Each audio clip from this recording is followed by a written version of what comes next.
Hello guys, question देखते हैं। The length of a room is 21/16 times its breadth and breadth is 4/3 times its height. If capital H is the height of the room and capital L is the longest rod that can be placed in the room, then which relation is correct? मतलब यहाँ पर क्या दिया गया है, आपको relations दिए गए हैं. That is what, that is L is equals to, मतलब जो लेंथ है ना, लेंथ है that is equals to 21/16 times of breadth, और जो ब्रेथ है वो है 4/3 टाइम्स ऑफ एच.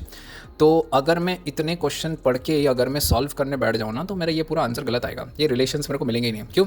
देखो नॉर्मली कैसे करेंगे हम यहाँ पर, क्या करेंगे ना, एल दिया है, एच दिया है, चलो इन दोनों के बीच में रिलेशन निकाल लेते हैं.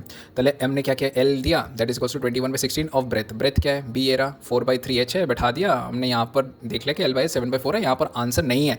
बट क्या करेगा ना, एग्जामिनर इस पर्टिकुलर ऑप्शन को ज़रूर डालेगा अगर वो ऑब्वियसली सी बात है थोड़ा शार्प हुआ तो. ठीक, ये वाला ऑप्शन वो 100% डालेगा. बट यहाँ पर जो एल है ना, एल आपको बहुत ध्यानपूर्वक से पढ़ना पड़ेगा, जो कि आगे बोला गया है कि क्या है.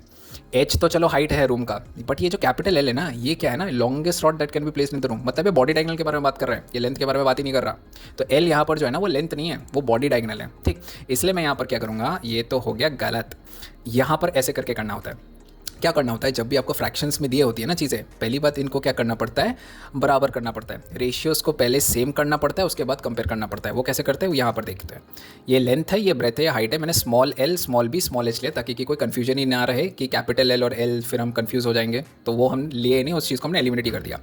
तो यहाँ पर क्या क्या 21:16 दिया गया है. एल बाई बी अगर मैं देखूँ, एल बाई बी हमको 21/16 दिया है लेंथ ब्रेथ का रेशियो, और ब्रेथ और हाइट का रेशियो दिया गया 4:3. तो हमें पहले क्या करना पड़ेगा, रेशियोज़ को बराबर करना पड़ता है, उसके बाद ही हम कंपेरिजन कर सकते हैं. तो यहाँ पर दिया गया 21:16, यहाँ पर है 4:3. तो हमको क्या है ना, दो अलग अलग ब्रेथ तो हो नहीं सकते, तो हमको इसको सेम करना पड़ेगा, 16 में लाद लेते हैं. तो यहाँ पर क्या करेंगे, इस पूरे पर्टिकुलर रेशियो को हम 4 से मल्टीप्लाई कर देते हैं, जिसके वजह से हमारा लेंथ ब्रेथ और हाइट जो होता है वो इस रेशियो में आ जाता है, 21:16:12. यहाँ से अब हम क्या करेंगे, ये जो कैपिटल एल दिया गया है ना सब में, ये बॉडी डायगोनल है, तो उसको निकाल लेते हैं. बॉडी डायगोनल इक्वल्स टू क्या होता है, √(L² + B² + H². निकाला हमने, डाला इन वैल्यूज़ को, इस पर्टिकुलर वैल्यूज़ को हमने डाला, तो हमको कैपिटल एल जो बॉडी डायगोनल है वो 29 मिला. हमको यहाँ पर क्या पूछा गया है, हमको पूछा गया है ये जो बॉडी डायगोनल है ना, बॉडी डायगोनल और हाइट के बीच का जो रिलेशन है वो हमसे पूछा गया. तो हम यहाँ पर क्या करेंगे, relation is asked between body diagonal and height. पहले कैपिटल एल क्या है, 29 है, और हाइट क्या है, हाइट यहाँ पर हमने निकाला 12 है. तो देखिए ये रिलेशन ऐसे करके आ जाता है, 12L is equals to 29H. तो ऐसे करके इस चीज़ों को करना है. ठीक, स्मार्ट जो पेपर बना रहा है, अगर वो स्मार्ट होगा ना, ये वाला पर्टिकुलर ऑप्शन वो 100% डालेगा, क्योंकि बहुत सारे जो स्टूडेंट्स हैं ना, वो ये चीज़ 100% इग्नोर करके फटाफट सॉल्व करके आ जाएंगे, और ये वाला ऑप्शन रहेगा उसको मार्क कर देंगे. ठीक, तो be careful with this particular question. चलो, थैंक यू.